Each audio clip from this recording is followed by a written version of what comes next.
Today we're going to take a walk through the gardens and show you the various midsummer blooming perennials. Hi, I'm Heidi from Garden Crossings, and today we're going to be taking a walk through a West Michigan Zone 6A garden here. I'm actually at Walter's Gardens, which is the home of proven winter perennials. We're going to take a look at a lot of various plants today. These are not all going to be proven winter varieties. Walter's Gardens has a huge selection of just beautiful perennials, and we're going to try to show you as many as we can today, because I think it's important that if you're looking to add that midsummer color to the garden, that I can showcase for you the perennials that are going to do just that, color up your garden in July. So let's go ahead and take a walk through the gardens. I'm going to feel a little bit like a kid in a candy store here. There's just so many things that are gorgeous and in color right now. So I'm just going to give you a quick brief overview of just some of the various things that are blooming out in this garden. And I'm going to go ahead and just be walking up and down these aisles and pointing out to you all of the beautiful things. So let's just begin. Here's part of the EasyScape garden, which is a collection of 3 to 4 different perennials that they plant together that pair nicely together and put on a really nice show. The first plant I'm going to show you here is part of the Stand By Me collection, Stand By Me clematis. This plant has been blooming for 6, if not 8 weeks already, and look at those beautiful little flowers. So it doesn't have the largest flowers that some clematis have, but there's lots of them and they're gorgeous. So you are seeing kind of a collection of new blooms or a rebloom, and then also the seed pods here. And I think the seed pods are almost equally in their own right, just as beautiful as the flowers. This is about 4 foot tall right now in the garden, and you can see they have it paired here with the Primal Scream Daylily. So a nice mix of orange and yellow together. Here's the Primal Scream Daylily, which has really large golden orange flowers. This is almost to the end of its bloom cycle at this point in the season, but really that purple and orange look very complementary to each other.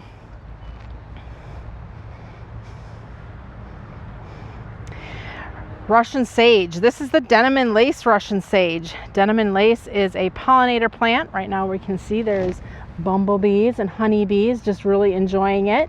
This plant is about 24 to 30 inches tall, a nice drought tolerant, full sun loving plant, midsummer bloomer, as will be all of the plants we're talking about today, because it is the middle of July. The thing I like about Proscia or Russian sage is it just has such a vibrant mound of color when planted in the landscape, and you can see here is no exception. It definitely is daylily season right now. The daylilies are putting on such a vibrant and beautiful show, and if I can find the name tags for the daylilies as we're walking past, I'll be sure to mention them. Of course, the first one I come to here doesn't have a name on it, but really a very pretty daylily planted there, paired next to the Heliopsis Tuscan Sun. Tuscan Sun really loves the sun, the heat and the sun, a drought tolerant perennial. This one here is about 3 foot tall and really a long blooming perennial as well. Once it gets sunny and warm, this plant starts to bloom and blooms much of the summer. Tuscan Sun features beautiful gold flowers, and right now too we're seeing a little bit of pollinator activity on here. But just a nice splash of that golden yellow if you're somebody that likes to have yellow in your gardens. Here's an exciting plant. This is a new introduction for 2025. This is one of the new Alströmerias that is part of the Proven Winter collection. And this one I will put the name up on because I don't see a tag, and I think it's important that we let you know what this new variety is called. I love the foliage. It's really deep olive green, a little bit of a variegated feel to it. Kind of like burgundy with a little green edge. Not super obvious, but really up close here I am seeing just a little bit of variegation, which I think is so pretty. This has shades of orange, peach, and yellow. So if you've watched any of my videos before, you know I love Alströmeria. So this variety is about 3 foot tall and is hardy down to at least a zone 6. So this is something we will be excited to have for you in 2025. And all of the plants we're talking about today can be ordered on our website, gardencrossings.com. They have it tucked in here next to some Kniphofia. This is the Solar Flare Kniphofia. I love the Solar Flare because I think the flowers are such a fun and funky look. also called red hot poker, although these are yellow. This is a great plant for full sun, drought tolerant, and is too a fairly long bloomer. So we're seeing the flowers here, and if we look down into the foliage, we'll notice that there's a lot of buds that are still in there waiting to emerge. So this is nicely paired, or looks similar to daylilies. So if you have a area of daylilies in the garden, this would give you kind of that similar feel as far as the foliage. I'm just a touch late with showing you the dark side of the moon astilbe, but I do want to show you it because it is such a wonderful plant with excellent deep dark black foliage. Astilbe like to be grown in part shade to, this is a full sun garden and it's doing well. The thing I wanted to show you though is with that deep dark black foliage, look at that beautiful purple bloom. So you can see in the background there's a lot of spent blooms, but this one here is a great representation of the blooms that are on the dark side of the moon astilbe. Dark foliage, pair it with your chartreuses. You got the nice flowers poking up. Great texture and unique interest that you can add into the garden. Here's another EasyScape garden, and the EasyScape gardens are designed to kind of always have something in color. So right now you can see that the sage is really shining. This is the denim and lace, I believe, or maybe it's a sage advice. We'll see if I can find the tag. Either way, both of them are proven winner Russian sage. They have them paired with the leucanthemum, Daisy May, which you can see Daisy May is kind of at its end of its bloom cycle. And for earlier spring color, they had some Veronica in here. So we've got Wizard of Oz Veronica. This is the rebloom, so you can see the beautiful purple spikes. That was blooming more in May here in Michigan. And then they also have in the front here paired with the Dianthus, which is part of the Paint the Town series. And those are also spring blooming. So if you're looking to create a garden space that always has something in color, the EasyScape gardens, and I'll put a link below to the various EasyScape gardens that we carry. It's a great way to have color from early season to late summer, easy season to late season. Wow, those sages are just looking spectacular right now. Here's another EasyScape garden in front of us. This one has the sedum boogie woogie, which is a beautiful yellow ground cover sedum, along with some cherry truffles heuchera, which are always in color because they're an evergreen. They've got the ruby spider daylily in the background, and then also some of the string theory Amsonia, and you can see how the string theory looks really pretty this time of year for its foliage interest. String theory was blooming earlier on this spring with beautiful blue flowers. Tucked in here, they also have some new for 2025 Alstroemeria. This is the Alstroemeria Summer Heat, which is a beautiful red with a touch of yellow there in the throat. And these will be about 3 foot tall, maybe 24 to 36 inches tall or so at maturity. But I'm just, like I said, excited that we can bring you some tall Alstroemeria that are hardy down to at least a zone 6. Allium serendipity is just starting to color up. This is a fun and whimsy ornamental allium with beautiful purple blooms on it. When this is in full bloom, this is an absolute pollinator's dream variety. Here in the garden, they're about 24, maybe 30 inches tall or so. This is a great plant to plant in mass, just because of its unique habit and form that it has in the garden. You can see there's some back and black sedum in front of it, which has beautiful dark black foliage with flowers that will show up later on in the summer and into the fall. How about tall phlox? Do you love the tall phlox? Here we've got part of the Garden Girl series. They're just starting to bloom, and the thing I want to show you is super clean foliage. Now they are spaced apart, which is an important thing to do when planting tall phlox, because you want to make sure that the airflow can get nicely around the plant. This one here is Dream Girl, part of that Garden Girl series. Beautiful purpley pink blooms, and just look at all of the buds just waiting to burst forth. Now these are pretty tall. They're probably 36 to 40 inches tall. Nice habit, and nice upright habit.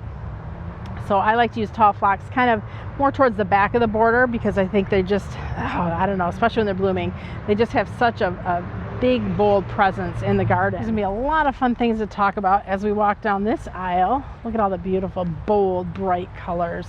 Russian sage, we talked about that earlier, but I think it's it's important to show you it in several different plantings, because that way you can see it's not just great in one area, it's great in many areas. This is the denim and lace, and it's planted next to the phlox, the Uptown Girl, which is part of the Garden Girl series. Isn't that a great pairing? The purple of the sage, the phlox, and then behind it, the platycodon or balloon flower, just giving a little bit more height. Great summer pairing here in the garden. Here's another beautiful Alstroemeria. Now this is a variety, unfortunately, that's discontinued, but this is Alstroemeria Inca Jolie. It's a beautiful red, only about 24 to 30 inches tall. Long blooming variety. So this is, like I mentioned, this is an old variety, but we'd also showed you some new varieties that are coming up for 2025. So we're excited to be able to offer you just some of the new things on the market. Heliopsis Tuscan Gold, you can see how it's paired with that beautiful phlox there in the background. Great summer pairings. Foliage, we're seeing some of the hibiscus blooming right now. So as we get to the other side of that, we'll be able to talk about which variety it is. But the nice thing with these hardy hibiscus is that nice dark foliage. Look at it, it just pops in the garden. Even without the flowers being shown, it's super vibrant. Geranium Roseanne. This is a great plant to nestle in little spots of your garden. Long blooming, beautiful little purple splashes of color. Works great in a border, or as you can see here, just tucked in the garden to kind of fill in spaces. Sedum Lemon Jade, not blooming yet, but look at the beautiful foliage.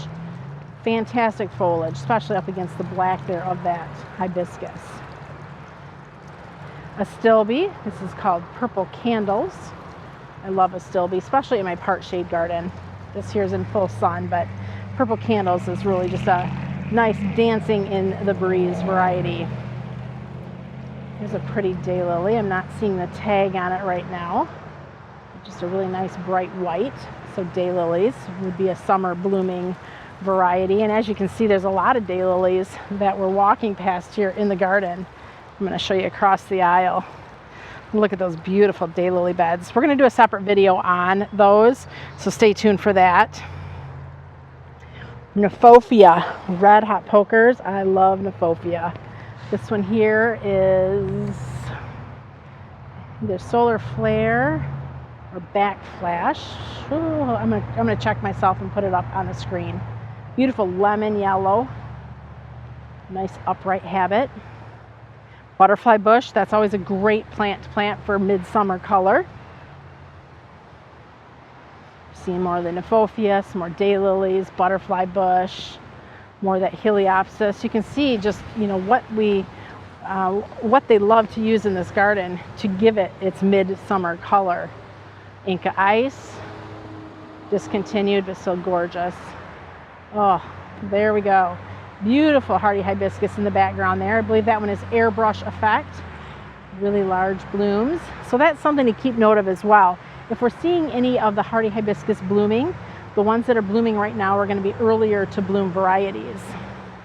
You can see how they got more sage kind of nestled in, just to give the little pokes of color.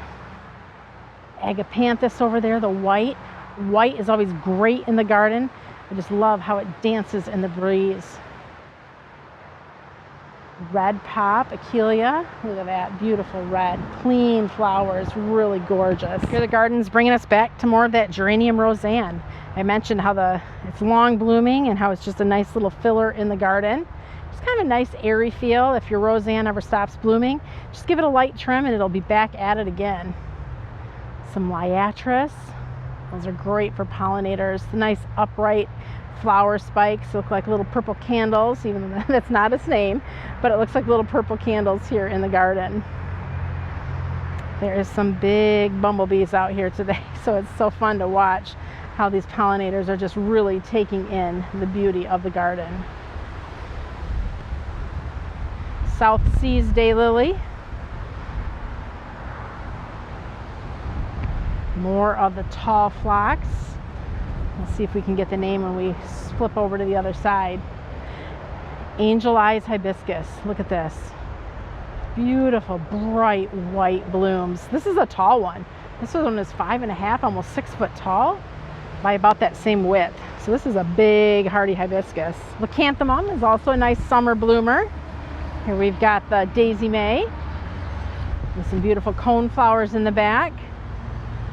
Coral Craze. Look at that. That is a super prolific coneflower. Now that's, I think, 3 of them planted there, but look at that. That is a mass of beautiful summer color. More of the wonderful tall phlox.